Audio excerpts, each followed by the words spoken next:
Vivimos en un mundo en constante cambio que usted merece entender, porque es imposible interpretar la realidad que vivimos sin conocer cada uno de sus colores. Porque muchos son los tonos de la actualidad. Presentamos Matices. Una producción de Noticias Monumental.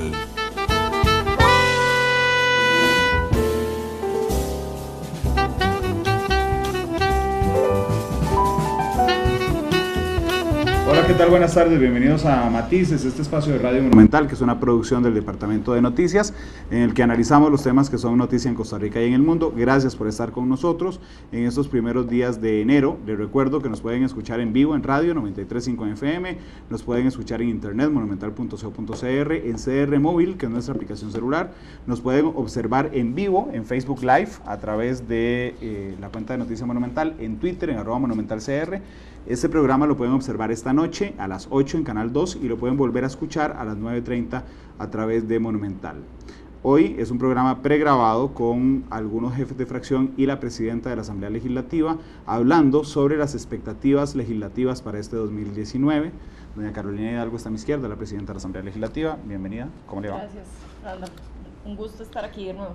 Y paradójicamente a mi extrema izquierda está don Erwin Macís, que es jefe de fracción del Partido Unidad Social Cristiana. Erwin, bienvenido, ¿qué tal? Muchas gracias, un placer como siempre estar compartiendo con ustedes y bueno, muy contento. Este es el lado de Occidente. Bueno, Palmares, podemos tomarlo así, Ramón. está bien, Palmares San Ramón. Porque a mi derecha, sin ser nada personal, don Víctor Morales, que es jefe de fracción del Paradójicamente, paradójicamente, es así. Víctor, bienvenido, ¿qué tal? Muchas gracias, a la orden, Randall, un gusto. Y a don Carlos Ricardo no le voy a hacer ese chiste. De Muchas gracias. Liberación Nacional, jefe de fracción. Bienvenido, Muchas ¿qué tal? Muchas gracias por la invitación. Gracias. Realmente hay unas enormes expectativas respecto a ustedes. Terminaron el año muy bien. Y quisiera, antes de entrar al futuro, saber su opinión de cómo terminaron el año, porque a nivel público se ve muy bien, se ve una orquestación, digamos, de mayorías, que la base de la democracia es que tenga viabilidad en la toma de decisiones. Y ustedes han demostrado que hay una viabilidad en la toma de decisiones este último año. ¿Cómo lo ve, Carolina? Bueno, primero yo creo que el 2018 ha sido un año durísimo. Hay que recordar que tuvimos primera y segunda ronda este mismo año y en estos 7 meses se han sacado temas de discusión sumamente fuertes.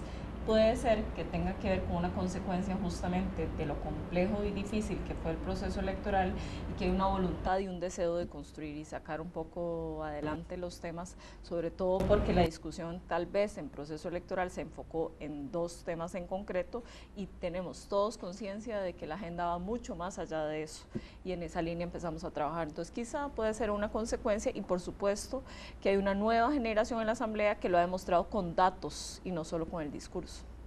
Pero es interesante, en el mensaje de nuevo año de Central de Radios, se decía que había sido un año muy complejo, ¿verdad?, con enormes y profundas divisiones en la sociedad costarricense y que el gran reto 2019 era curar esas heridas, pero bajo la premisa, insisto, de que la democracia se vuelve funcional cuando las decisiones se pueden tomar. Cuando se respeta a las minorías, pues esas minorías no logran secuestrar las decisiones que tome la mayoría. Y creo que el 2018 es ejemplo claro de eso, doña Carolina. Pero justamente el combustible para la evolución es la crisis. Justamente después de una crisis la gente termina con este deseo de resolver, acordar, y por ahí va, creo yo, el asunto. Erwin. Bueno, vamos a ver, un año con muchísimas experiencias, en mi caso muy interesantes, porque nunca había estado en esas funciones, había sido alcalde, pero no diputado, y he aprendido muchísimas cosas. Creo que hay una particularidad de esta Asamblea Legislativa, y es que independientemente de cuál sea el resultado sobre un tema en particular, está dispuesto a ir a asumir, a ver ese tema, a revisar ese tema y desde luego pues construir mayorías en función de lo que más convenga para el país.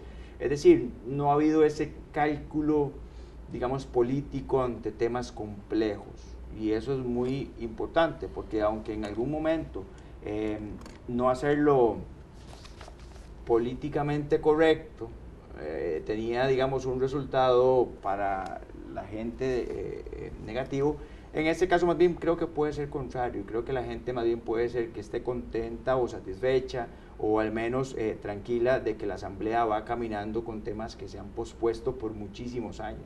Así que estábamos ahorita hace poco nombrando magistrados que tenían terna lista desde el 2015, Hace 3 años. Si no me equivoco. Es decir, para mí concebir que diputados no se hayan puesto de acuerdo en 3 años para nombrar un magistrado, pues no tiene sentido.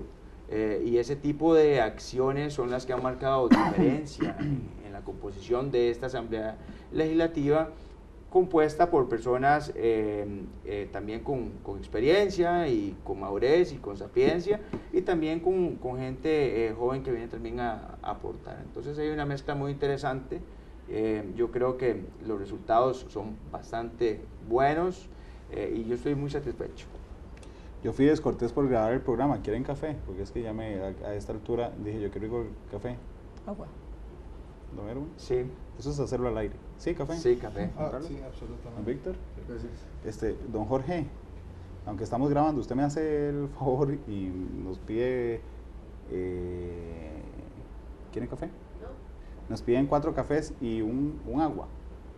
Gracias. 2 aguas. 2 aguas, no. 4 cafés y 5 aguas. Chelita es bastante carga para bajar esas gradas. Don Carlos Ricardo, usted había estado en otra Asamblea Legislativa. Sí. ¿Qué es lo que hace esta diferente? Yo estuve en el inicio del multipartidismo más reciente, es decir, en el 2002. Sí. Ahí entra el PAC, entra el Movimiento Libertario con un número más alto de diputados, y bueno, Liberación y la Unidad, y luego se parte el PAC y se hace un bloque de diputados independientes, es decir, suena como historia conocida, pero es bastante reciente, y hemos aprendido en Costa Rica a desarrollar un parlamentarismo, o más bien una dinámica parlamentaria o una legislativa entre varios partidos. Aprender eso no ha sido fácil, especialmente porque hay momentos en que distintas agrupaciones o distintos diputados se han comportado mal, abusando del sistema. La diferencia con esta Asamblea Legislativa, tengo que decirlo, primero es poco elegante que yo lo diga, pero parte del cambio ha sido una oposición que llegó a construir, una oposición responsable. En segundo lugar, tengo que decir también que no ha habido obstruccionismo, o casi no ha habido obstruccionismo, sí lo ha habido, pero en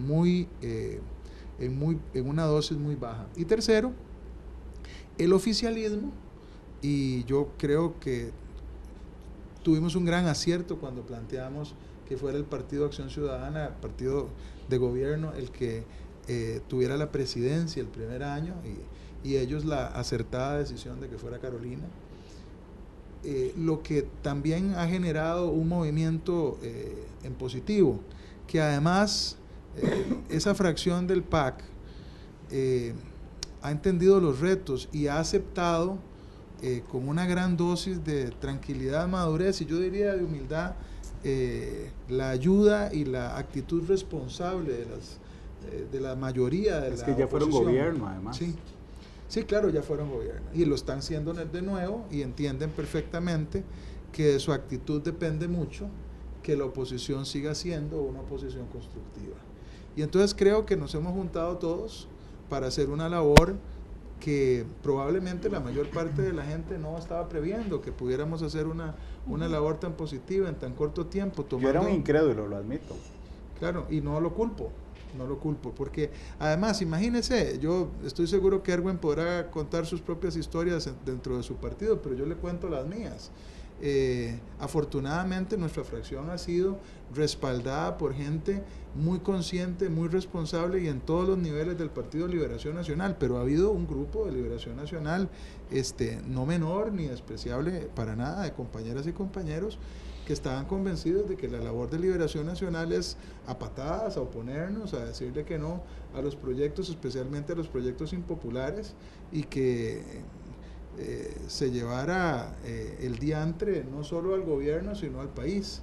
Y realmente esa actitud, que es una actitud del pasado, que incluso no tiene que ver con edades, porque hay jóvenes que se comportan como si fueran políticos mañosos y viejos, igual que hay viejos que se comportan como políticos más renovados, esa actitud es lo que hace el cambio en las organizaciones y en la sociedad. Y creo que esta Asamblea Legislativa está demostrando que se puede desarrollar las soluciones al país en tiempo razonable, a tiempo, y no seguir permitiendo que mientras el mundo avanza, la Asamblea Legislativa sea un obstáculo o un freno para el desarrollo que ocupa el acompañamiento de un Congreso realmente identificado con las necesidades del país, y eso está sucediendo.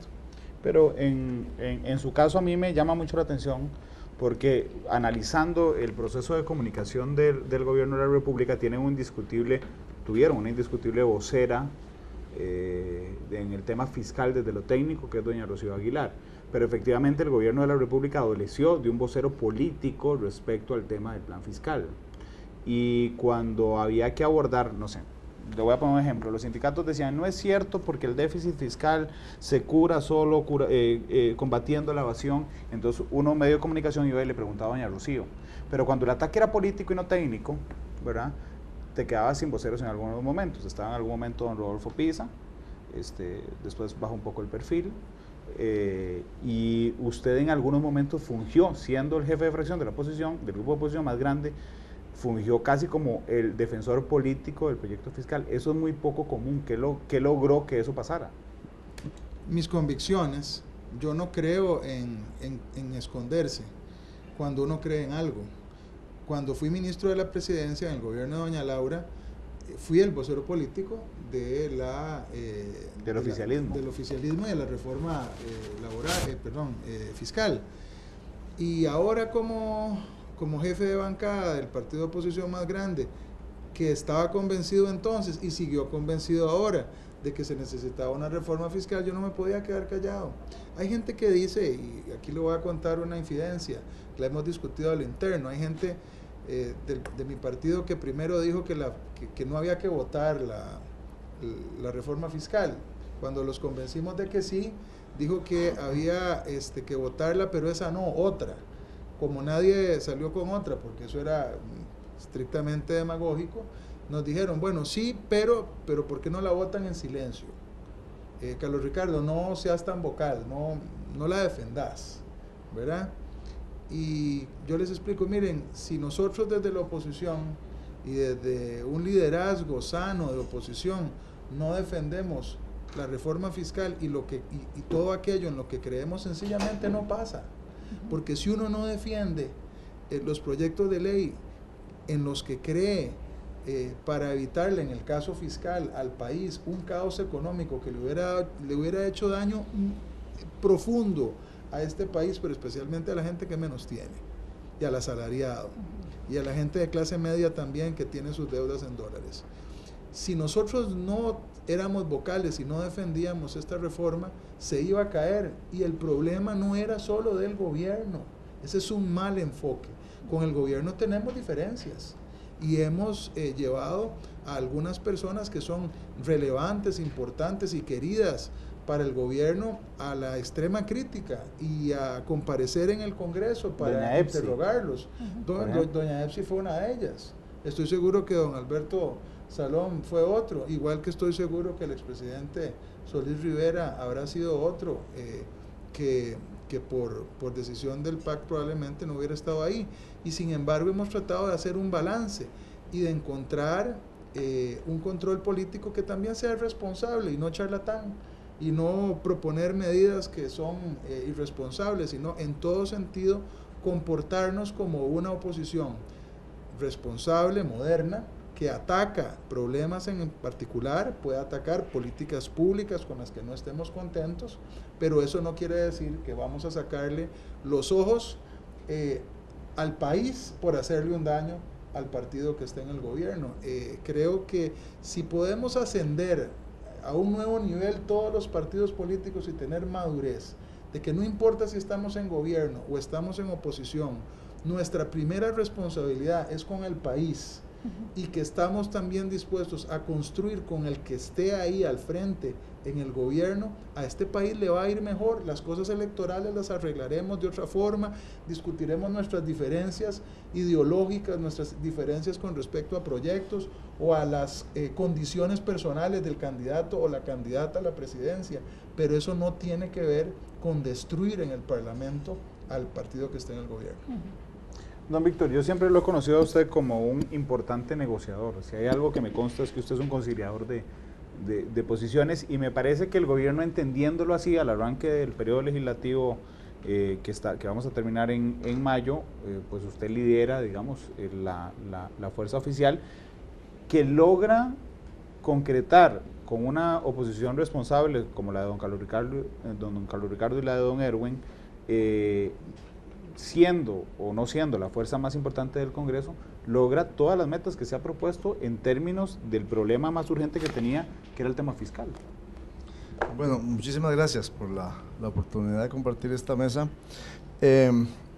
Bueno, el 2018 ciertamente ha sido un año importante para el país, y un año en que hemos podido, mediante este esfuerzo, que yo lo planteo en que el secreto está en trabajar alrededor de lo que nos une y no de lo que nos divide, ¿verdad? En los términos en que aquí lo han explicado tan claramente Erwin y Carlos Ricardo. Entonces, el proteger a Costa Rica de una crisis fiscal y económica que tendría consecuencias gravísimas, fundamentalmente para la gente más pobre, más vulnerable, para los trabajadores, como ya nos ocurrió, porque ya habíamos pasado por esto a principios de los 80, creo que eso nos unió a Liberación y a la unidad, y además con el concurso de Eric Rodríguez y de Otto Vargas, en este esfuerzo que bajo el liderazgo de Carolina Hidalgo en la presidencia de la Asamblea, que reconocemos y valoramos muchísimo, y igual que Carlos Ricardo creemos que ha sido un gran acierto. Hemos podido entonces avanzar, pero además obviamente esto pasa por un ejercicio de diálogo permanente y de conversación y de negociación. Es decir, las cosas tampoco han sido fáciles, es decir, son procesos duros, fuertes, pero cuando usted tiene claridad en el objetivo que persigue, usted tiene claridad para dónde va, tiene las razones, las convicciones éticas y políticas para saber que lo que está usted haciendo es lo correcto. Yo creo que alguna vez lo compartí en la fracción, pero lo comparto aquí. Yo, la noche del primer debate, realmente me sometí a un profundo escrutinio personal. Cuando hicimos abandono de esa asamblea legislativa, en medio de aquel operativo de protección y las manifestaciones, yo me pregunté a mí mismo, o sea, ¿estamos haciendo lo correcto? Respuesta, estamos haciendo lo correcto y vamos para adelante. Porque a veces a uno le da la impresión, carajo, ¿qué está haciendo uno aquí, verdad? Sí. Entonces hay que tener esa convicción profunda de que se está haciendo lo correcto, y lo correcto es lo correcto por los más elevados intereses de este país. Entonces yo creo que ahí está el secreto de esto, está en trabajar por las cosas que nos unen alrededor de nuestra convicción de que es lo mejor para Costa Rica. Y después aquí entra un tema del ejercicio de nuestros liderazgos políticos, del ejercicio de nuestras capacidades para construir los acuerdos que son necesarios, donde interviene la presidencia del Congreso, intervienen los compañeros como jefes de fracción, y podemos avanzar. Entonces yo creo que esa es tal vez la lección más importante que a mí me queda del 2018 en este proceso, de que cuando hay personas, grupos en la asamblea que somos capaces de coincidir en lo que es fundamental. Yo participé, también lo cuento a veces, yo participé en los principios de los 90 de una fracción legislativa de 29, ¿verdad? 29, se reunía la fracción con el Ministerio de la Presidencia y ahí decía, mira, es esta y esta ley que ocupa 29 votos, y ahí usted se iba. Lo otro era un acuerdo con la fracción de Liberación, que si no me equivoco era como de 27 o 26. Era facilísimo. Y había un diálogo ahí, y esa cosa pues, era más fácil, ¿verdad? Bueno, ahora de estas 3 fracciones que estamos representadas en esta mesa, representamos un grupo mayoritario que con el concurso de compañeras y compañeras de otras fracciones podemos construir igualmente acuerdos, podemos coincidir en temas en los que nos parece que es fundamental. Pero además quiero terminar con esto. Además de que también nos ha tocado vivir, yo creo que nos toca vivir un momento muy importante de la vida democrática y en la que creo que nosotros coincidimos. El mundo está siendo en estos momentos recorrido por el populismo de los más diversos tonos, ¿verdad? Y hay en el fondo un cuestionamiento sobre el ideal democrático, ¿verdad? Y Costa Rica no es la excepción, ¿verdad?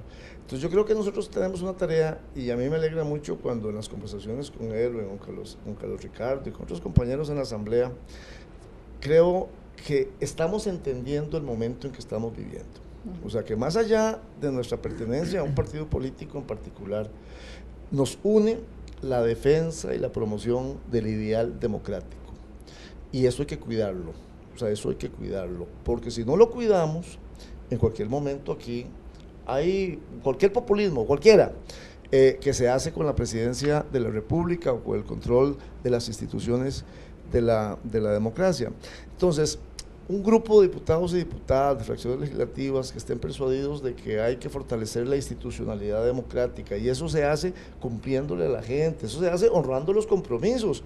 A mí un día de estos alguien me decía, Víctor, pero ustedes son una minoría, ¿cómo se les ocurre andar ahí aprobando reformas al reglamento donde de pronto ustedes salga el tiro por la culata? Va a quedar pintados en la pared. Bueno, porque es que nosotros creemos en que hay que defender los valores democráticos, los principios democráticos, no importa si a uno le sirven hoy o no le sirven mañana. O sea, es que son las cosas que hay que proteger. Entonces yo resumo así: ciertamente el diálogo, la negociación es esencial en la convivencia democrática, en la construcción de las instituciones. Eso es clave en un parlamento es un espacio para eso, y además es fundamental tener claridad en las cosas que nos unen, en las cosas en las que coincidimos, más allá de las diferencias, y a partir de ahí podemos construir condiciones, ¿verdad?, ejerciendo nuestros liderazgos, a cada quien en lo que le toca, para alcanzar los acuerdos que el país necesita. Por eso en el 2018 pudimos avanzar lo que pudimos avanzar, y ojalá podamos seguirlo haciendo en el año 2019. Recibamos los cafés y el agua. Gracias, Cherita, Dios se lo pague. Gracias, Cherita, porque es que ya hacía falta. Voy, te lo hago porque no tiene azúcar. ¿Sí? No, es que no tiene azúcar. Lo que no tenemos aquí es sanguichito. No, pero los pancitos, no los eres pancitos. Es que doña Amelia pasa en la mañana a comprarles pan, pero yo no puedo tan temprano. Gracias, Cherita. Aquí quedó un plato. No, es suyo. Vieras que si me permitís, yo coincido con Víctor que empezó la experiencia de algunos liderazgos dentro de las fracciones, porque se ve muy evidente la elección de ponernos de acuerdo. Sí. O sea, hay muchos espacios sumamente tentadores en que vos podrías ganar en lo inmediato con un control político, un ataque a una compañero o compañera, pero ya sabemos algunos y algunas que eso te va a dar un crédito a muy corto plazo, y que en realidad Costa Rica también ha demostrado una y otra vez que ya requiere de otro tipo de liderazgos con mayor norte y capacidad de procesos colaborativos o de consenso. Pero eso es solo posible cuando ya has pasado por algunos procesos, que es el caso de Carlos Ricardo, que es el caso de Víctor, algunos desde otros espacios. Entonces yo sí creo que eso pesó. Y se nota mucho en la discusión, porque sí, mira, no son pocas las veces que poder reaccionar en redes o directamente en el plenario, pero vos tenés claro que hay un más allá después de ese momento de pequeño placer, por así decirlo. Y eso sí ha hecho una diferencia. Tiene que ver con la experiencia y con el deseo genuino de construir y de ganar en lo político, no en lo personal, sino para lo partidario y para lo nacional. Es curioso porque yo encuentro algunos paralelismos entre la prensa y la clase política en la actualidad. perdonen los periodistas, perdonen los políticos quien se sienta ofendido, pero lo cierto es que llegamos a un momento donde había, yo no creo que esto tenga que ver con edades tampoco, ni con nuevas generaciones de políticos, creo que tiene que ver con momentos y con forma de hacer política. Así como a la prensa se le vino un reto importante, ¿verdad? Que hasta hace poco tiempo se hacía un periodismo muy cómodo realmente, entonces don Víctor se sentaba aquí y yo le decía, Víctor, ¿usted dice que es de día o es de noche? Don Víctor me decía es de día, don Erwin es de día, es de noche, y yo volvía a ver a la cámara y decía, señores, don Víctor dice que es de día, don Erwin dice que es de noche, juzgue usted, ¿verdad? Eso es muy cómodo. Y entonces hubo medios de prensa, incluyéndonos, que decidimos dar un paso más adelante, decir, no, Víctor dice que es de día, don Erwin dice que es de noche, asomémonos por la ventana nosotros, es de día, y yo le digo, Víctor, usted tiene razón, y don Erwin, ¿usted por qué sostiene que es de noche cuando es de día? Ese paso más adelante que brindaron algunos medios de comunicación que costaron algunas críticas, ¿verdad? Porque entonces ahora resulta que los que hicimos eso somos unos vendidos al gobierno, y yo recibí un aguinaldo del gobierno en fin de año que no llegó, tengo que llamar a casa presidencial. Pasó lo mismo con la oposición y con la política, que entendieron que era un momento de dar un paso adelante, ¿verdad? Y de decir, vamos a hacer las cosas diferentes por el bien del país. Bueno, en esa experiencia, cuando a mí la gente me preguntaba, qué raro, ¿por qué? Y voy a citar a algunos colegas, ¿por qué La Nación, Canal 7 y Monumental, los grandes diablos del plan fiscal, por qué están a favor del plan fiscal? Entonces yo decía, pero a ustedes no les parece cuando menos sintomático que los medios más serios de este país estén de acuerdo con el tema fiscal? ¿No les parece sintomático que las fuerzas políticas que ya fueron gobierno estén de acuerdo con el plan fiscal? O sea, es decir, si ya el PAC fue gobierno en una ocasión, el PUSC en varias y Liberación Nacional en varias, ¿no les parece que es cuando menos sospechoso, sintomático positivamente decir que claro, los que ya pasaron por casa presidencial, los que ya saben cómo funciona el aparato estatal, son los que dicen, señores, esto es necesario, la experiencia vale? Y yo creo que en eso, no solo los medios de comunicación, los que cité y algunos otros, fuimos valientes en eso, sino la clase política también, Carolina. Sí, yo sí creo que, bueno, y reconocer además que sí jugaron un rol distinto en este caso de la reforma en particular los medios. Yo viví el proceso anterior como asesora legislativa y recuerdo que una de las luchas complejísimas era hacer el trabajo de ir a las comunidades, un poco explicar con mayores insumos lo que se estaba discutiendo en la asamblea, porque en aquel momento no había un aporte de parte de los medios de comunicación sobre lo que realmente se estaba discutiendo, y había, por así decirlo, casi que una campaña de la desinformación y claramente en contra. La posición ha sido distinta y eso por supuesto nos ha colaborado en la discusión pública de lo que esto significó. Entonces, ha sido distinta pero abierta, porque es que en ese momento podía ser que usted notara una oposición sin haberla dicho. En este caso, abiertamente los medios han dicho, estamos a favor, totalmente, es necesario para el país. Sí. Y esa es la enorme diferencia. A eso es lo que me refiero con la experiencia. Yo creo que la institucionalidad en general, además aquí hablo del Poder Judicial, el Ejecutivo y el Legislativo, estaban alineados con que a algún lugar teníamos que llegar con este tema. La Sala Cuarta. Yo me niego a decir el Poder Judicial, es la Sala Cuarta. Llegaron a la conclusión después del tercer intento de que teníamos que resolver de alguna manera, y a ese coro pues desde el Legislativo pues hicimos lo propio, pero sí hubo como después de la tercera vuelta, por así decirlo, ahora sí, alineémonos un poco con lo que nos une. Así es. Pero yo el otro inclusive en lo jurisprudencial y lo técnico, que te voy a decir, a la hora de redactar el 208 de este planteamiento, o en la segunda vuelta, sí se consideró en la jurisprudencia lo que ya se había dicho por los sectores y en este caso por los magistrados de la gestión anterior, sobre cómo habían razonado. Entonces, creo que toda esa experiencia pesó en todos los niveles y a todos los sectores. Mi única duda en este instante, y se lo planteaba así en la última entrevista que tuve con doña Carolina, tenía que ver con esto. Yo, cuando la noche de ese viernes en que la Sala Constitucional toma la decisión unánime, les voy a ser sincero, yo no esperaba el voto unánime, ni esperaba el voto por 29. Yo pensé que iba a ser un voto por 38 de 4-3.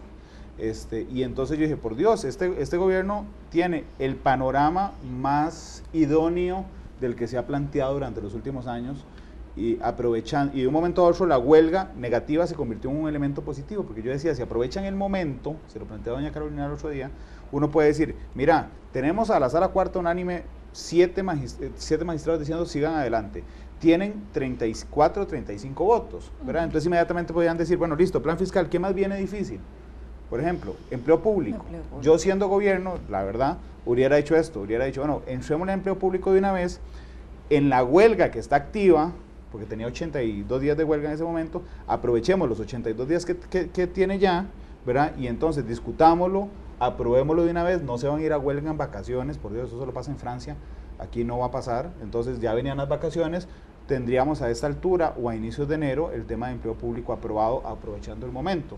Yo me asusté un poco cuando entrevistaron a Rodolfo Pisa un día de estos y me decía, bueno, no, es que el presidente ha hecho público su deseo a tomar con calma ya el tema de empleo público, a llamar a un gran diálogo nacional. Yo decía, por Dios, ¿por qué no aprovecha esta misma huelga y no hacemos lo que se está planteando hacer, que es, esta huelga se acaba, se fueron a vacaciones, en marzo volvemos a ver el tema de empleo público y volvemos a activar otra huelga y otro montón de oposición en lugar de aprovechar el mismo golpe? Creo que usted estuvo de acuerdo conmigo, lo tenía muy claro y yo todavía le dije que esperaba que el Poder Ejecutivo lo tuviera tan claro como lo tenía usted.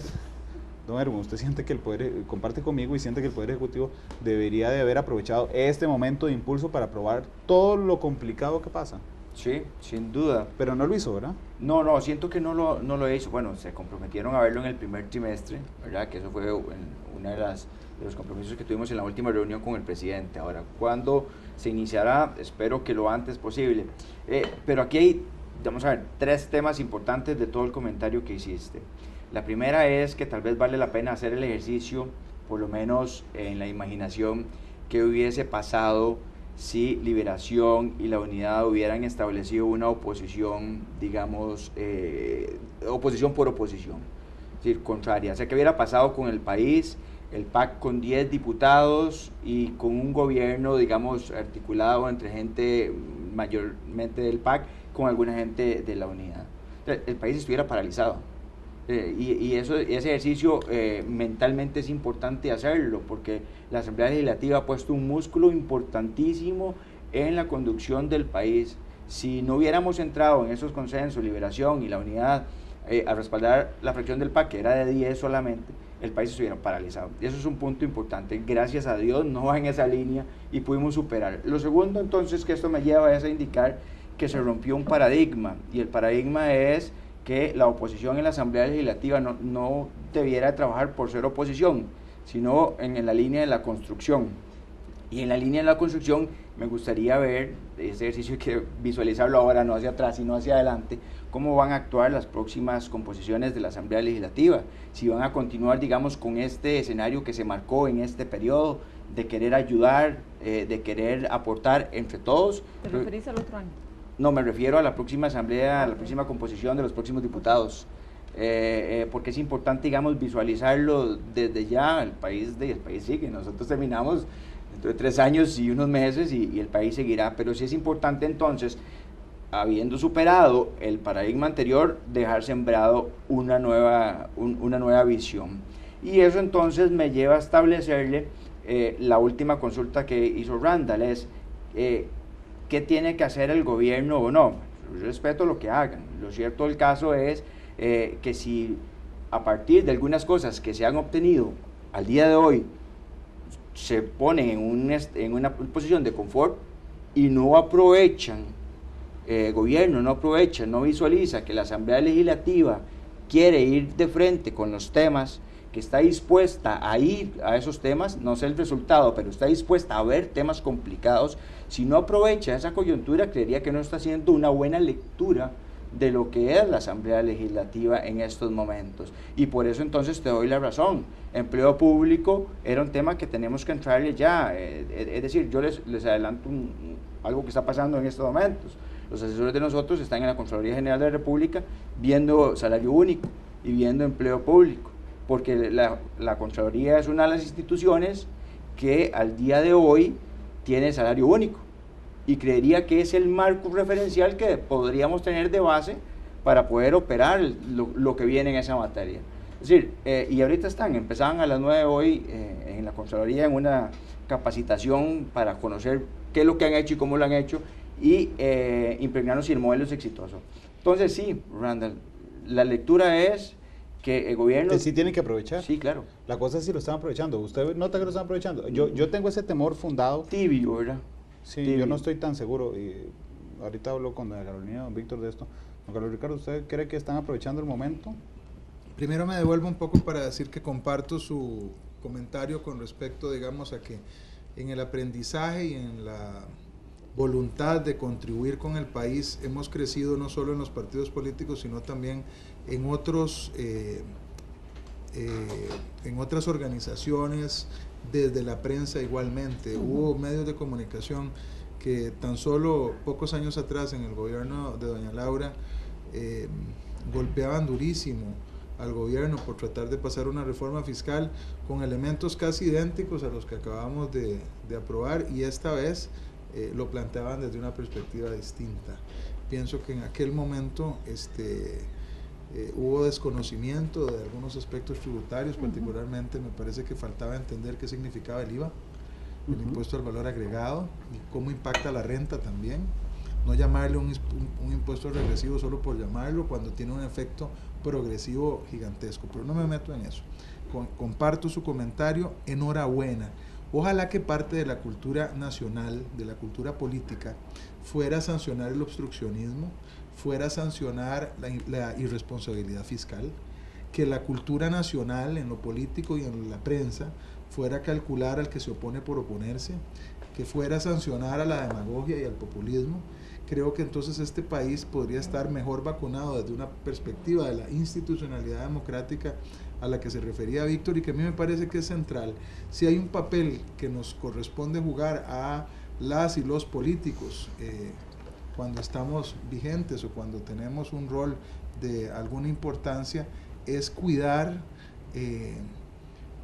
con nuestras mayores fuerzas esa institucionalidad democrática que está ahí, y si logramos que se convierta en parte de la conciencia nacional, que se vea feo hacer cosas que no se deberían hacer, más allá de que estén prohibidas o no, que en política y en el actuar de un gobierno no se permita más la chabacanería, ni la irresponsabilidad, ni una actitud, digamos, vaga con respecto a la urgencia de los problemas, ya ganaríamos mucho. Y bueno, usted preguntaba si el gobierno está aprovechando. Creo que ha aprovechado parcialmente en las fracciones, en la asamblea, y particularmente creo en Liberación es el caso, en la Unidad es el caso, y en otras fracciones es el caso. Hay una gran gana de echar para adelante en muchos proyectos de ley. Queremos hablar rápido de educación dual, queremos echar adelante en teletrabajo. Lo tengo que decir, al gobierno le cuesta un poquito cuando le hablamos de flexibilización laboral. Nosotros sí queremos ir adelante con flexibilización laboral, la industria lo está pidiendo hace años. Creo que si queremos aquí tener una política para generar empleo y empleo y empleo, tenemos que dar las condiciones para que eso suceda. Pero sí le quitó el pie al acelerador un poco el gobierno, ¿no? Yo espero que no lo haga. Espero que se trate solo de un profundo respiro después de llevar palo en las calles con grupos que estaban en contra de la reforma fiscal, y que quizás les ha generado desgaste, y que más bien el receso, Randall, le dé impulso al presidente de la República y a sus ministros para decir, no, vamos para adelante. Este es un momento histórico, hay una coyuntura legislativa que permite un avance de los asuntos más polémicos. Aquí no le tenemos miedo a tomar decisiones. Además, le decía yo a mis compañeros de fracción que acabamos de pasar por donde asusta, y podemos seguir pasando si tenemos buena fe y si tenemos las ganas también de hacer las cosas con transparencia, y también escuchando a aquellos sectores incluso que no están a favor de nuestras tesis.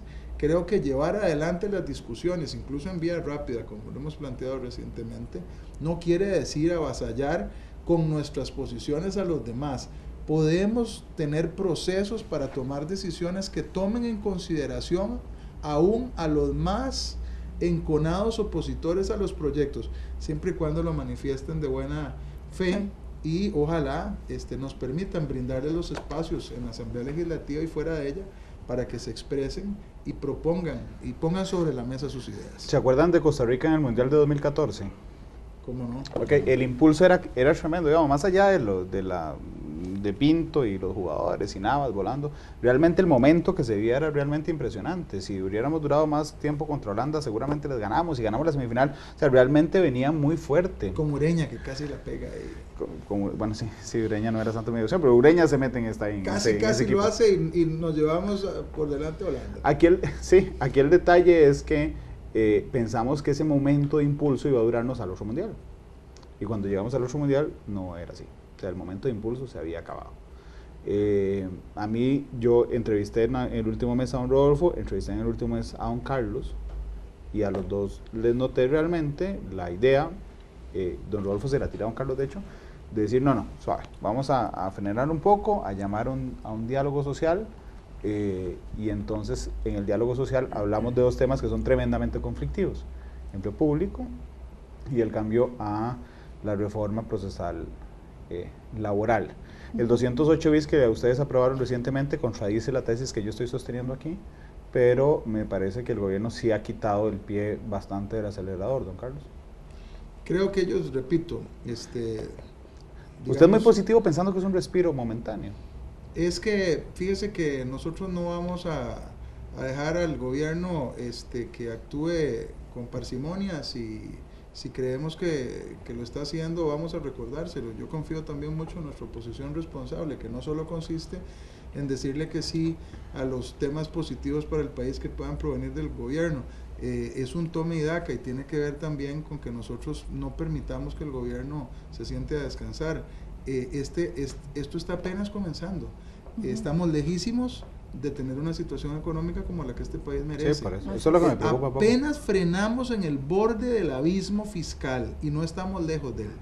Entonces, creer que porque aprobamos la reforma fiscal ya estuvo, y que con eso van a comenzar a reactivarse las actividades económicas y volver a crecer como este país tiene que crecer. Yo le adelanto, por ejemplo, en el tema del Plan Nacional de Desarrollo, hay cosas que comparto, hay cosas que no comparto. Me parece que hay metas que se quedaron muy cortas. Uno ve la perspectiva del Plan Nacional de Desarrollo en crecimiento económico y es súper bajo. En el caso de seguridad, con respecto a su aspiración en lo que tiene que ver con homicidios, la meta del gobierno es mucho más que modesta, es realmente pobre. Yo soy Pilar Garrido, que las dos metas, yo se lo cuestioné recientemente, las dos que usted acaba de citar, que es que son realistas, son unas simulaciones corridas. A mí me gusta que en política la gente sea realista, lo prefiero antes del populismo y la demagogia. Sin embargo, en este caso, el carácter modestísimo de esas metas a mí realmente las hace muy pobres. Realmente me preocupa, porque entonces la barra la ponen muy baja y uno se pregunta si realmente pretendemos salir. Especialmente, fíjese usted, que en materia económica y en materia de seguridad, creo que la barra puede y debe estar más alta para que hagamos un esfuerzo.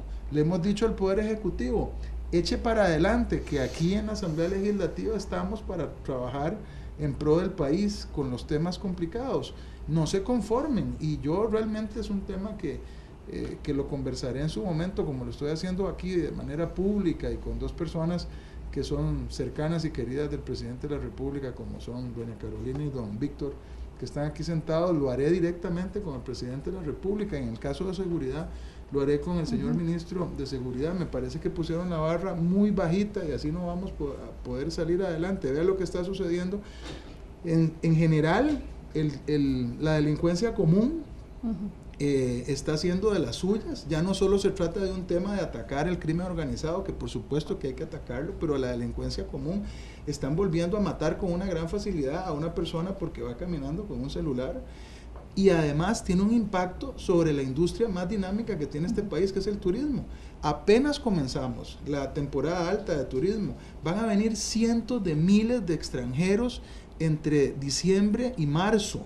Esa gente viene creyendo que Costa Rica es un destino seguro. No puede ser que a uno le peguen un balazo en un pie porque le quieren robar un celular en la península de Osa. Eso no puede ser. Y entonces yo realmente creo que aunque el gobierno en algún momento pudiera tener la tentación de relajarse, la oposición tiene que estar ahí para recordárselo y no permitirlo. Yo dejé a don Víctor al propio del último en esta pregunta. Doña Carolina sabe que mi metáfora favorita del tema fiscal es el bus, y la voy a seguir usando esta tarde.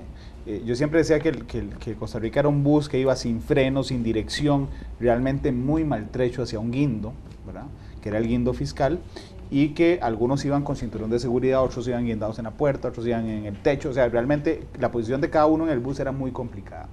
Y entonces llegamos a un momento donde dijimos, algo hay que parar este bus porque nos vamos a ir al barranco. Bueno, ¿cuál era la opción? Meterle estacas a las llantas del bus, íbamos a salir golpeados un poco, el frenazo iba a ser de golpe, los que iban guindando en la puerta seguramente se iban a llevar más raspones que los que iban con cinturón de seguridad, pero lo frenamos.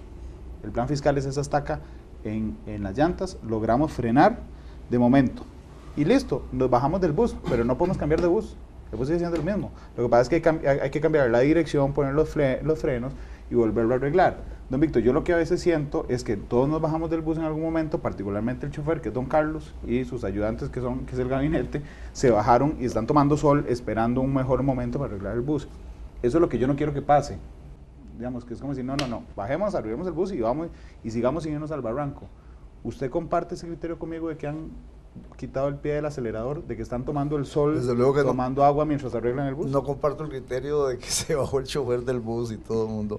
Bueno, podrá quedarse en el bus, pero oyendo música y con el aire acondicionado. No, pero quiero empezar por esto. Randall, usted empezó este programa compartiendo su escepticismo respecto a lo que podía ocurrir en la Asamblea. Yo soy el más feliz y me deja callado, Víctor. No quiero decir. Bueno, reconoció usted que se ha hecho una labor que digamos, dio el traste con su escepticismo inicial. Sí, señor. Yo creo que en este país había mucha gente que creía que el presidente Carlos Alvarado, con los primeros cachiflines, déjeme ponerlo así, ¿verdad?, iba a salir corriendo, se iba a asustar. Que era Carlitos. Se iba a asustar, y entonces... Que era Carlitos, es que esa metáfora le hizo la nación. Bueno, iba a decir aquí no, que aquí no pase nada, ¿verdad? Yo creo que también la conducta, ¿verdad?, el liderazgo, el valor del presidente de la República, tiene que haber hecho pensar a esas personas, a esos grupos, a esas organizaciones, a esos sectores, de que no es así, de que el chofer de ese bus es una persona que tiene visión clara, que sabe para dónde quiere llevar el bus, que es consciente de sus limitaciones con respecto a ese bus, y que además tiene valentía, determinación y una íntima y profunda convicción de que lo que toca en este país es resolver cosas. Hay que hacer cosas. Entonces el tema fiscal hay que resolverlo, y hay que resolverlo. Bueno, ahora era, para usar su metáfora, detener el bus, sí, proteger a Costa Rica de irse al guindo. Sí, ya lo frenamos. Ok, bueno, proteger a Costa Rica. Y aquí nos salíamos. A esa determinación presidencial se correspondió con esta alianza de voluntades en la Asamblea Legislativa y de liderazgos, y entre todas y todos, medios de comunicación incluidos, la población que apoyó esa posición, se detuvo el bus. Pero de lo que tiene que haber absoluta claridad es que el presidente, en esa metáfora suya, el chofer del bus no se va a bajar y va a ir a buscar la sombra de un arbolito ahí y va a decir, ya, no nos fuimos al viento. El que viene atrás, que va a ver cómo hace para sacar este bus de aquí. No es esa la posición del presidente. La posición del presidente es de que aquí seguimos para adelante. Es decir, hay una visión de desarrollo que está, pues pueden haber desde luego, como dice don Carlos Ricardo aquí, valoraciones y consideraciones, pero hay una visión del desarrollo que está recogida en el Plan Nacional de Desarrollo e Inversión Pública que se presentó, bueno, la semana, ahora en noviembre, en diciembre, perdón. Y ruta, digamos, hay visión de hacia dónde queremos ir, hay dirección, que dicho sea de paso, pero hay prisa, hay sentido de urgencia. Mire, que es otra cosa fundamental, hay sentido de urgencia. En la función pública en Costa Rica yo he extrañado mucho eso, y es un tema que siempre he compartido con el presidente, desde que éramos ministros juntos y hemos hablado mucho de esas cosas. Hace falta sentido de urgencia, hace falta esa valoración del tiempo, ¿verdad? El presidente, y es algo que él imprime a su equipo de trabajo, tiene una clara conciencia de la importancia que tiene el tiempo, de que el tiempo es absolutamente finito, cada día es un día menos la labor del gobierno, y las cosas hay que hacerlas, ¿verdad? Ahora, también hay otro elemento, y esto lo pongo yo. Las sociedades, igual que las personas, se estresan, ¿verdad? Se estresan, sí. Hay un nivel de tensión. Yo creo que eso hay que irlo midiendo bien también. Eso hay que irlo viendo, hay que ir tomando bien ese pulso. Y lo quiero decir incluso en la valoración misma hasta de la misma Asamblea Legislativa, ¿verdad? Hasta la misma Asamblea. Pues nosotros estamos muy entusiasmados, este liderazgo parlamentario que usted tiene aquí reunido hoy, estamos muy entusiasmados y trabajando mucho y tal, pero a veces no sé si de pronto nuestros mismos compañeros, a veces en las fracciones, si usted les mete demasiado el acelerador y necesita respirar, de pronto le dicen, un momentico, vamos a poner las cosas más en contexto. Tome agua mientras arreglamos el bus. Entonces, no, pero quiero decir esto. Entonces lo que quiero plantear es lo siguiente. Y tiene que ver con el 2019. El 2018 le dio al gobierno y a la Asamblea Legislativa clara dirección, la urgencia de aprobar el plan fiscal, ¿verdad? Entonces ahí había un objetivo, sí. Había una montaña clara hacia dónde íbamos, ¿verdad? Era necesario resolver eso. El presidente presentó su Plan Nacional de Desarrollo y ahí hay unas metas y unos objetivos, identificó en su discurso al país la noche en que se aprobó el segundo debate del plan fiscal 5 áreas orientadoras, ¿verdad? Empezando con reactivación económica y empleo, ¿verdad? Y ahí incluyó desde luego el tema de la desigualdad, un combate fuerte, el tema de política social inclusiva, el tema de la educación, el tema del diálogo social. Hay claridad en unos objetivos. Ahora, el tema es, nosotros en la Asamblea, igualmente, hay un correlato legislativo, digamos, a esa dirección planteada por el gobierno.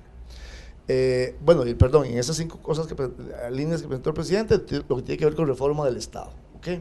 Entonces, a esas 5 grandes áreas hay un correlato legislativo que nos va a permitir igualmente darnos dirección, porque eso de alguna manera se debe traducir en una especie, digamos, de programa legislativo. Hay un conjunto de iniciativas legislativas. Bueno, en estos campos, en el tema de la reforma del Estado, empleo público, me parece que sin ninguna duda, es un tema con el que el gobierno está absolutamente comprometido. Yo no tengo duda, la duda que tengo es cuándo, don Víctor, porque siendo así, porque usted es un muy buen estratega, digamos, pero no sería mejor aprobar empleo público, educación dual y reforma procesal laboral antes de que entren las clases. Dice la sabiduría campesina que a veces no hay que jalarle mucho el rabo a la ternera, ¿verdad? Está bien, pero esa es la posición, porque entonces sí la entiendo. A ver, las cosas se van a hacer. Lo que pasa es que usted me está diciendo le dimos el segundo debate el 5 de diciembre y el gobierno tenía que tener puesta en la agenda legislativa de inmediato el tema de empleo público y el tema del otro y sacábamos de un solo golpe. Esa es una manera de verlo. Otra manera de verlo es, así como hay compromiso con los partidos políticos en la Asamblea de presentar una agenda, y también hay una visión del gobierno y un compromiso también con las organizaciones sociales y productivas de abrir espacios para poder dialogar y retroalimentarse. Don Víctor, pero no le digo, digamos, que se hubiera aprobado de un solo golpe porque a Randa le gusta. O sea, ese no es el detalle. Es analizando la coyuntura, es decir, teniendo la sala cuarta voto unánime, teniendo principalmente, ese es mi principal elemento, la huelga activa, porque es que bajo el otro aspecto lo que vamos a hacer es que cada vez que vamos a discutir un tema polémico vamos a reactivar huelga. Entonces yo digo, si usted aprueba todos los elementos, aunque sea jalarle mucho el rabo a la ternera, antes de la entrada a clases, simplemente al inicio de entrada a clases, ya usted, quieren irse a huelga, ya no se va, ¿qué se van a ir a huelga después? ¿Ya tienen todo aprobado? Pues yo tengo la otra visión, es la de, y por eso estamos también apoyando, desde luego, el proyecto de reformas al código, al Código Procesal Laboral, a la ley de reforma procesal laboral, en el sentido de que también a partir de esta experiencia a la que venimos saliendo, revisemos el tema de la huelga. Hay que revisarla y ponerla en la dimensión que corresponde sin violentar los derechos constitucionales y legales de los trabajadores.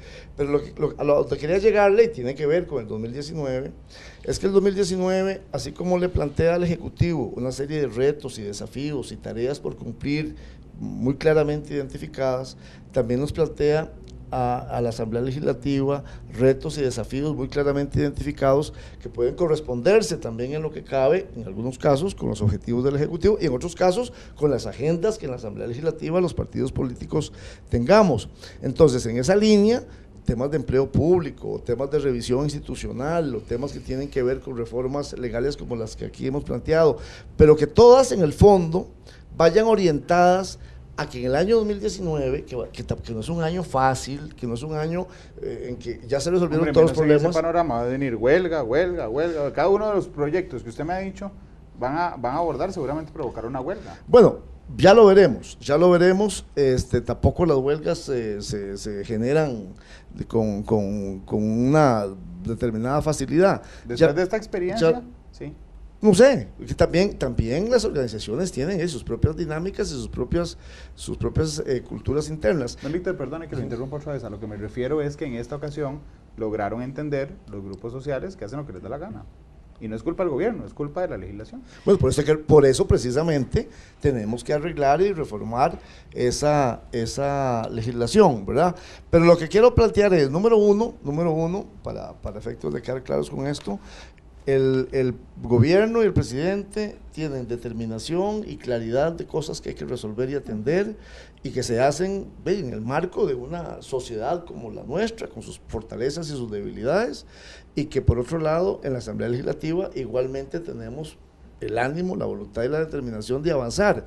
Entonces hay tareas para este año 2019 que tenemos todas las partes que asumir y que cometer dentro de la sociedad democrática dentro de la cual vivimos. Entonces el chofer no se ha bajado del bus, está al frente del bus conduciéndolo, dirigiéndolo hacia el próximo objetivo, una vez evitado irnos al hueco al que nos íbamos a ir, como bien dice su metáfora. Antes de darle la palabra, porque sé que hace rato quiere decirme algo, pero lo que iba a decirle nada más es que ojo el nivel de la... Por ejemplo, después de darle vía rápida al tema de la reforma procesal laboral, alguien propone, convoquemos a huelga en vacaciones, huelga de 2 días, huelga de 48 horas día y noche, y encerremos a los diputados, no los dejemos salir de la asamblea durante 2 semanas. Cada uno de esos proyectos va a generar un conflicto social enorme. Sí, pero yo en la misma línea un poco de lo planteado también por Carlos Ricardo y don Víctor, en el sentido de que el compromiso no es solo en el Ejecutivo, también en el Legislativo, y además vos lo dijiste inicialmente, que lo de ayer lo que probamos ayer va en contra de tu tesis. ¿Sí? Y que además el legislativo también se pone sus plazos, digamos, no en el marco de la discusión del 20.580 no le entramos al tema de huelga de inmediato, ni tampoco al tema de la reforma del reglamento, porque claramente las energías estaban enfocadas. Y ojo con eso, la importancia y la capacidad de esta Asamblea Legislativa y de, insisto, la institucionalidad de priorizar las discusiones, una a la vez, bien concentrados y sacando adelante los productos. Entonces, inclusive si ves el tema de los plazos que se ha fijado la misma Asamblea Legislativa para tener estas discusiones, en el caso de la reforma al Código Procesal Laboral fijamos 4 meses, que fue un poco el consenso y el balance que existía, no solo con eso te lleva a abril. Estamos pensando en la reforma del reglamento a mediados de febrero, y podría ser que en el interín entre la reforma del empleo público. Entonces, ni lo estás postergando tanto, ni le estás poniendo a gas pegado, porque sí hay que tener un equilibrio entre un poco el diálogo con los sectores y cómo los llevas, inclusive por un tema de seguridad jurídica, los propios procedimientos. Entonces yo no comparto la tesis necesariamente de que sea desacelerado, y también veo y reconozco la responsabilidad de las otras fracciones de continuar con los temas, bueno, que siguen. Hubiera sido otra la historia, o la costumbre más hubiese sido que en esta semana la Asamblea Legislativa no solo no estuviera sesionando, no solo no hubiera aprobado esas reformas tan importantes, tan trascendentes, y además fijándose plazos acotados, sino que además no estaría sesionando. Entonces yo no comparto tanto esa tesis, y hay que tener cuidado, Randall, también con la forma en que se discuten estos temas tan importantes por el fondo. ¿Por qué? por eso mismo que pueden generar, es decir, vamos a ver, tenés que dar los espacios, a veces formales, informales, de discusión y de consenso. Es que no son cosas menores, estamos pasando por una reestructuración al final importantísima que tiene que ver con el gasto, también la forma en que recibimos más ingresos, pero además de entrarle a temas sumamente importantes. Entonces, tampoco puedo decir, con una planadora, sin generar algunas garantías básicas de procesos de diálogo y construcción conjunta dentro y fuera de la Asamblea, para que puedas llegar a algún puerto realmente sólido. Doña Carolina, pero vamos a ver, entendiendo esas garantías en los procesos normales. Que además, perdón, sí. Dicho sea de paso, ayer justamente nos acusaban de todo lo contrario, del por qué ponerle el acelerador a estos temas. Bueno, pero no era yo. No, de acuerdo, pero lo que te quiero decir es que si hay voces en esa línea. ¿Cuál seguridad jurídica? Ya la Sala Constitucional les votó. O sea, tienen un panorama como nunca antes ha tenido un Poder Ejecutivo. Uno, y segundo, créame que la gente que se fue 90 días a huelga, no afectándolos a ustedes, ni siquiera a mí, afectando a los niños, a la salud, en una huelga absolutamente irracional, egoísta además, porque tenía que ver específicamente con un capítulo del plan fiscal que tenía que ver con beneficios y que nadie aceptaba, que era solo la molestia. Nadie, ninguno de los líderes que se oponía a esto, ni de los otros partidos políticos, pensó nunca, mira, sí, démosles el chance de hablar, démosles el chance. Ok, ganaron en las tesis, jurídica, política, popular. ¿Qué tiene de malo la planadora en esto?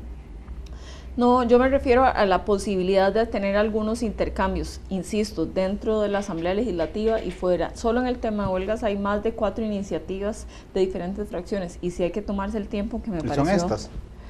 No, hay más de esto. En la Asamblea hay mucho más de esto. No, pero lo que te quiero decir es... O sea, lo que yo voy es, de las otras perdieron. Garantizarte que entendemos el sentido de urgencia y que estamos ante una coyuntura especial para tramitar esto. Pero, por ejemplo, fijar 4 meses para realmente hacer un replanteamiento no me parece demasiado postergado. Otra Asamblea Legislativa, que estamos claros que no somos esa, estaría en este momento comiéndose el tamal. Pero es que el elemento fundamental, doña Carolina, de mi pregunta en esto es la huelga, sin duda alguna. O sea, la huelga realmente paralizó al país. Entonces, yo entendería que otra asamblea en otro ritmo lo haga diferente. En esta se lo puedo apostar. Se levantaron una huelga para irse de vacaciones. Eso no hay que escondérselo a nadie. El primer día, si seguimos con esta discusión, el primer día de clase van a volver a ir a huelga. Y volvemos a tener exactamente el mismo problema. A eso me refiero.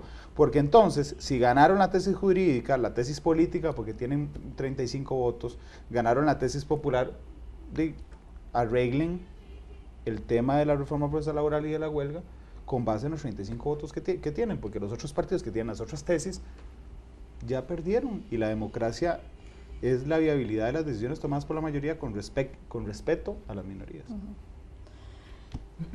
Tal vez tenemos una discusión ideológica. No, te entiendo, pero además quiero decirte que es más en lo que coincidimos que en lo que diferimos. No tengo ninguna duda. De hecho, permítame darle un punto. Yo estoy mucho más de acuerdo y cómodo con la velocidad del legislativo que del ejecutivo. O sea, mi queja no es con la velocidad del legislativo, es con la velocidad del ejecutivo en sesiones extraordinarias. Okay. Déjenme aportar algo aquí, si me permiten. Yo creo que Erwin apuntó algo que me ayuda a plantear una reflexión adicional. Desde la Asamblea Legislativa hay fuerzas, liderazgo y partidos políticos que quieren no solo participar pasivamente de la construcción del país, estamos aportando nuestro liderazgo para avanzar en los temas en los que estamos convencidos que se debe avanzar, que inclusive fueron parte de nuestra oferta electoral, independientemente de la oferta electoral del partido que quedó en el Poder Ejecutivo. Nosotros estamos en el Poder Legislativo por mandato del pueblo, tan legítimo como el mandato que tiene don Carlos y su equipo de gobierno en el Poder Ejecutivo.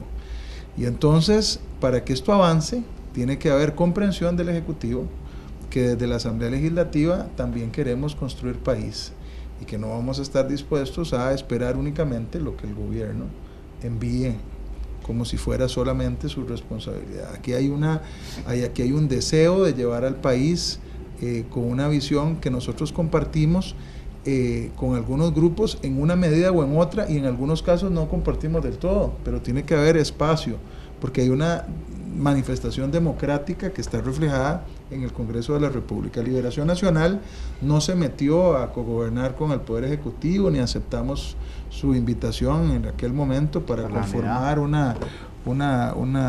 gobierno de conjunto, pero sí desde el principio anunciamos que íbamos a estar a la par de gobierno y de otros partidos cuando se tratara de temas país, y algunos creyeron que estábamos haciendo una trampa y que entonces después iba a venir Liberación Nacional a garrotear a lo que se moviera, y hemos demostrado todo lo contrario.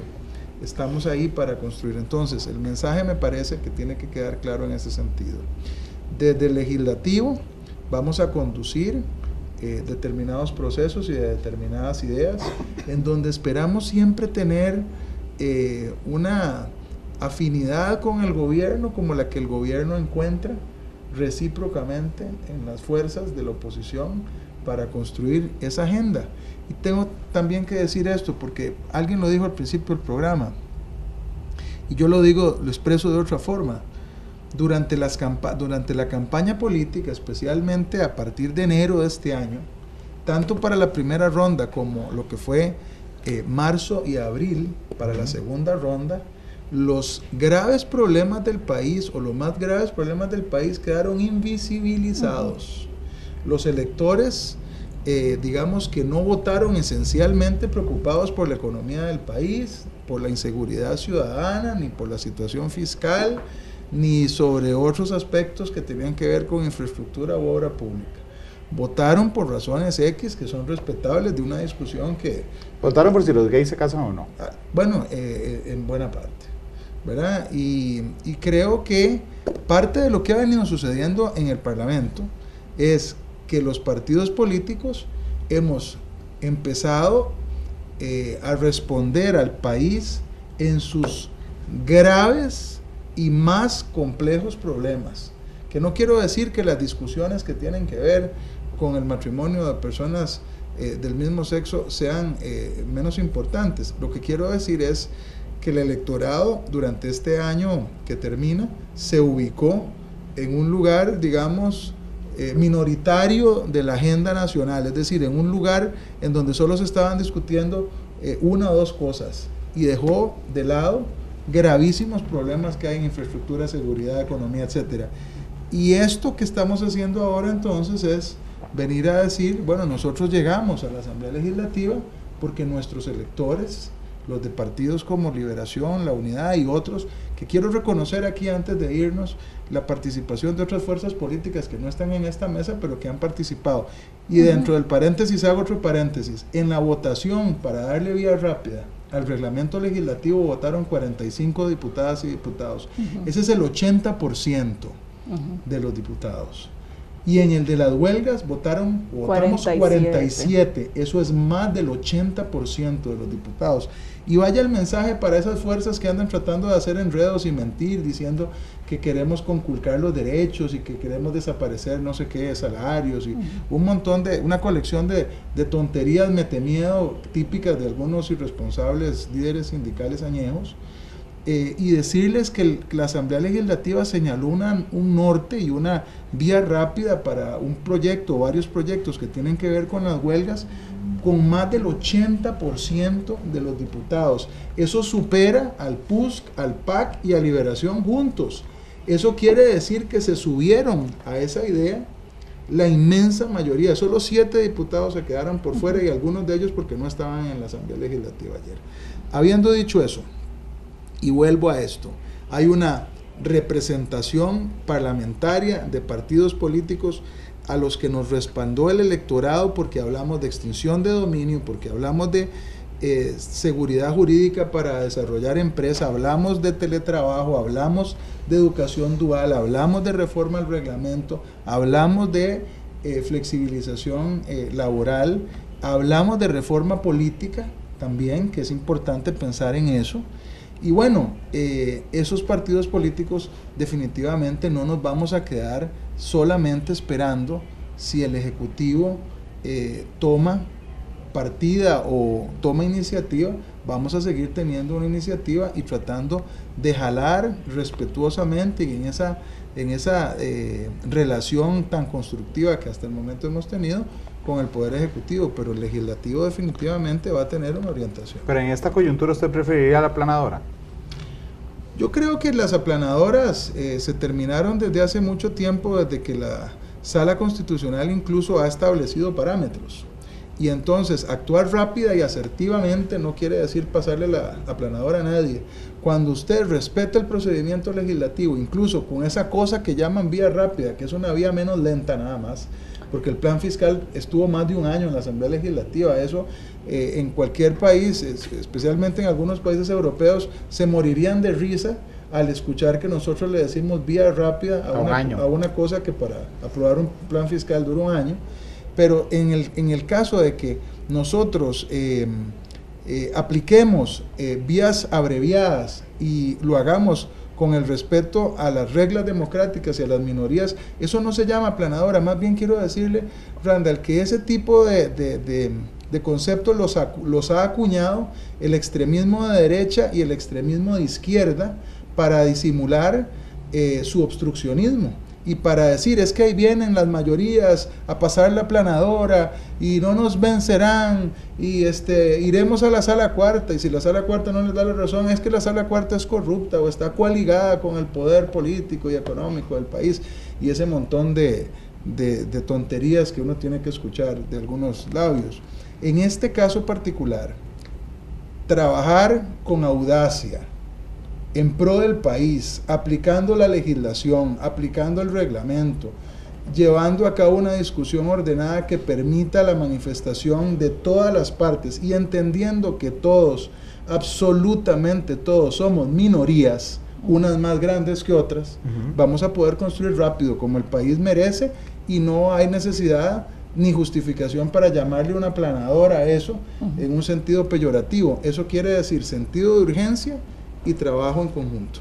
Permítanme ir a una pausa comercial, porque ahora nosotros recaudamos IVA también, gracias a ustedes. Así que vamos a la pausa y despedimos a doña Carolina, que tiene que retirarse, y regresamos con los últimos 7 minutos de cierre. No sé si quería decirme algo para No, irse. muchísimas gracias por este espacio y espero que no sean poco los momentos de reflexión respecto a la Asamblea Legislativa. Yo creo que de verdad vamos a seguir en esa línea de trabajo. Así es. Vamos a la pausa y ya regresamos. Porque la realidad tiene muchos tonos, matices.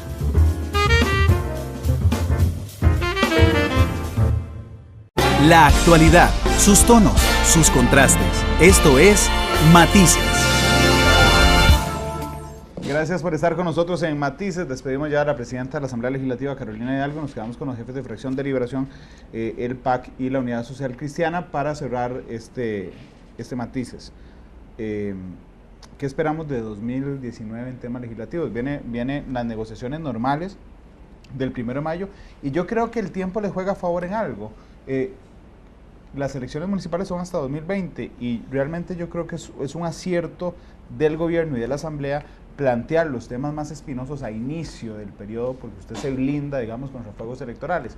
Pero lo cierto es que el conteo viene hacia atrás, es decir, conforme vamos avanzando en el año, van a venir empezándose a sentir fuegos electorales. ¿Qué esperan ustedes, don Víctor, desde el oficialismo 2019, antes de que los fuegos electorales empiecen a afectar las decisiones legislativas? Sí, claro, lo mencionaba hace unos minutos, Randall. Creo que lo fundamental es darle dirección, digamos, rumbo al trabajo legislativo. Eso se expresa en una agenda, en un programa legislativo, donde habrá algunos temas que son de interés del Ejecutivo, y así lo expresará en su momento, pero donde estará, creo que el grueso de proyectos de interés de las distintas fracciones y diputados y diputadas, y ahí es en donde precisamente tendremos que hacer, renovar, digamos, este ejercicio de construcción de acuerdos para darle viabilidad a esa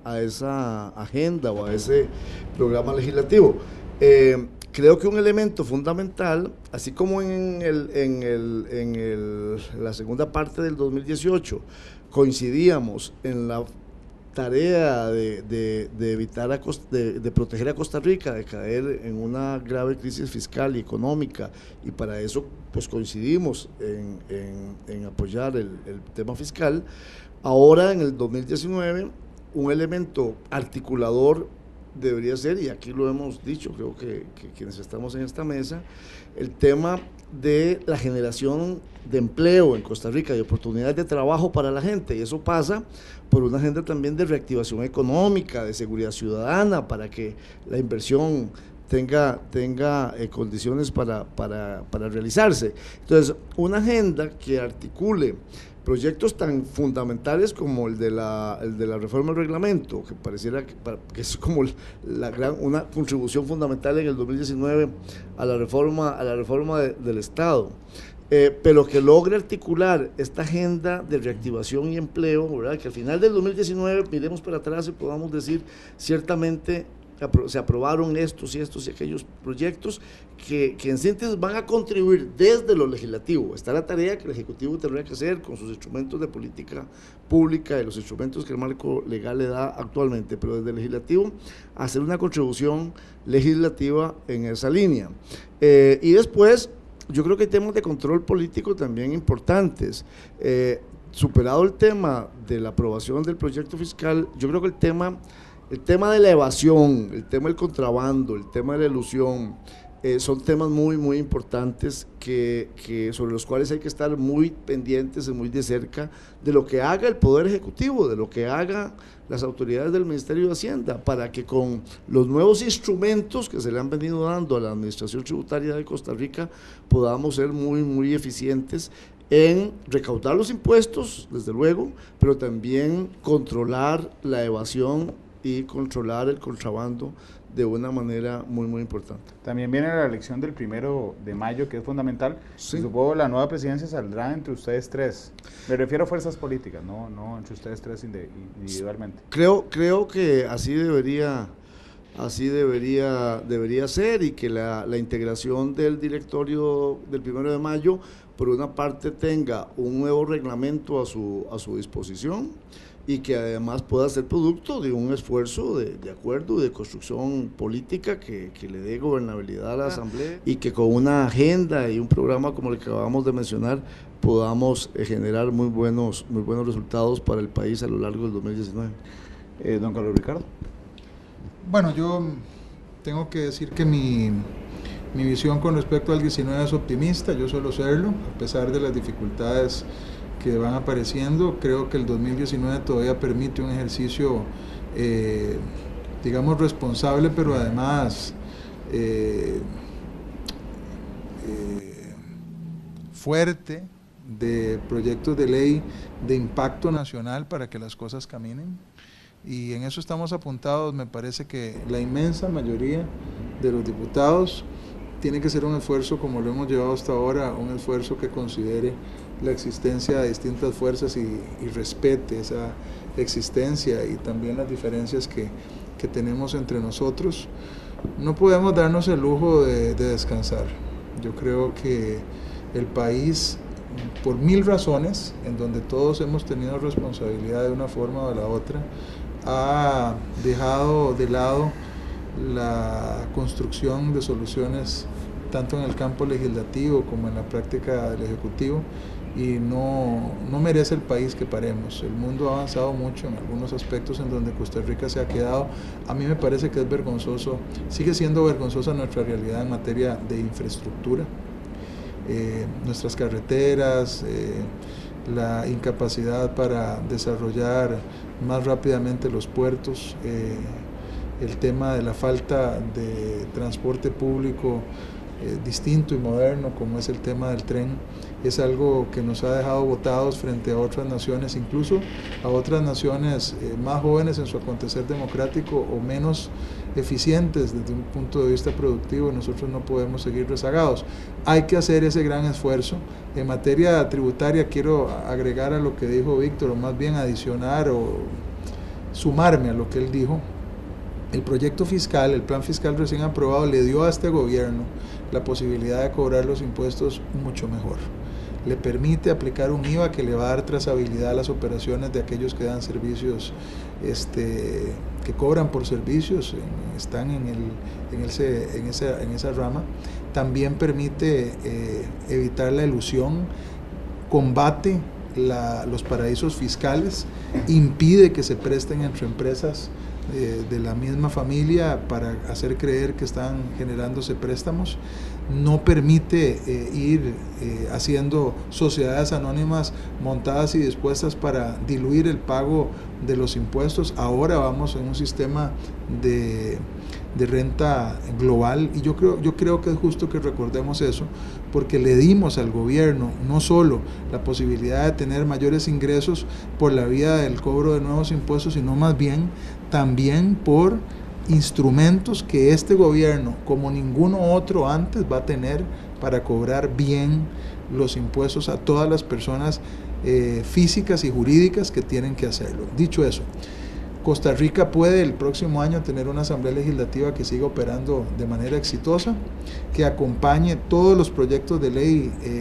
que son buenos para el país, y me parece que esa, digamos, alianza no escrita que se ha generado en favor de un centro democrático en el país, desde una perspectiva ideológica, que se ha ubicado hacia el centro del espectro ideológico, debe ser aprovechada, no solo por el gobierno, tiene que ser aprovechada por todos nosotros, y lo vamos a intentar. Don Víctor y don Carlos, gracias por venir. Don Erwin, ¿qué esperamos de 2019? Bueno, vamos a ver, yo había visualizado los temas en 9 áreas, y habíamos hablado de una reforma fiscal, está incompleta, quedan proyectos de ley que están por aprobarse, están caminando. La reforma de reactivación económica va caminando, creo que hay temas muy importantes que hay que seguir impulsando. Una reforma educativa con temas de los cuales hemos empezado a conversar. Me parece que educación dual, y ahora que se está revisando, o que se cree que se va a revisar el FEST, una reforma energética, empleo público, una reforma ambiental y otras. Pero yo creería, y a mí me parece importante, generar la atención en un periodo del próximo año en 2 reformas importantes. Reforma energética, es decir, cómo logramos para que nuestra energía y nuestras fuentes de energía logren ser tan eficientes que puedan tener un costo bajo para el consumidor. Hay cómo hacerlo, y eso implica por una transformación del ICE. Me parece que hay mucho problema, y realmente si eso no se mejora, hay tubos abiertos en el ICE. Y una reforma ambiental que creo que es absolutamente indispensable. Yo presenté un proyecto de ley para eliminar el plástico. Sé que hay otras iniciativas, pero esta reforma presentada es bastante noble, prohíbe plástico y pajillas, pero además genera la posibilidad de que se fabriquen con otros materiales que ya se están fabricando, de la yuca y del maíz, que eso es importante para verlo, con una cultura educativa que establece, digamos, sistemas para que los estudiantes puedan aprender realmente el impacto del plástico. Creo que viene en esa línea, o yo intentaría pedir un espacio para ver la parte de la reforma ambiental y la parte de la reforma energética. Ahí hay 2 elementos muy importantes, desde luego que vienen temas de seguridad pública y seguridad social, y la reforma del empleo público, pero habrá un espacio, estoy seguro que sí. Se ha citado, el gobierno también lo ha mencionado. Descarbonización hay que verlo con muchísimo cuidado, porque la palabra es muy sexy, muy llamativa, pero digamos, cuando empieza a profundizar en la descarbonización vienen muchos matices, muchas aristas. El otro día yo le preguntaba al ministro de Ambiente que si en esa descarbonización que están planteando habían considerado cuánto están pagando o cuántos ingresos recibe el gobierno del impuesto a los combustibles, y no lo tenían ni siquiera en el radar. Yo le dije que era un promedio de un 1.5 o 0.6 del Producto Interno Bruto. Eso es más o menos lo que recibiría el gobierno el primer año del plan de impuestos. Es decir, ¿cómo vamos entonces a compensar eso? Sí. Es decir, porque ese tipo de campañas y de propagandas pueden ser muy bien vistas, estamos de acuerdo, yo estoy de acuerdo en descarbonizar, pero digamos, tiene que no solo decirse vamos a descarbonizar en el 2000 tal, sino que además cómo vamos a hacer la grada para que eso llegue, y ese cómo es el que hay que construir. Pero bueno, yo estaría dispuesto a colaborar en todo lo posible. Y la reforma educativa creo que tiene que verse desde un punto de vista humanista, creo que tienen que existir valores hacia el humanismo, no tanto hacia el individualismo, y es importante que eso se maneje, digamos, con mucho cuidado, con mucha transparencia, involucrando a todos los actores políticos. Pero por lo demás, vamos para adelante, ¿verdad? La Asamblea va bien, la fracción de la Unidad está dispuesta a ayudar. Yo esperaría que la velocidad del bus realmente la ponga gobierno, pero si no la pone el gobierno, la vamos a poner también la oposición, porque sí, el país ya ha perdido muchísimo tiempo. Ese bus hay que arreglarlo rápido, ponerlo a caminar rápido. Don Erwin, muchas gracias por venir hoy. A ustedes muchas gracias, un año lleno de éxitos. A ustedes que nos observaron y que nos escucharon también, y nos vamos, tampoco duraron nada en ponerse de acuerdo con la canción. Cambia, todo cambia. Es Mercedes Sosa que despide Matices. Feliz tarde.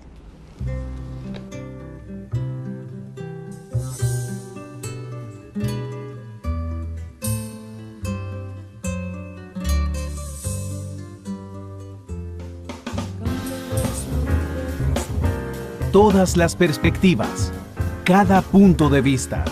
Exploramos la realidad y cada uno de sus tonos. Esto fue Matices por Radio Monumental.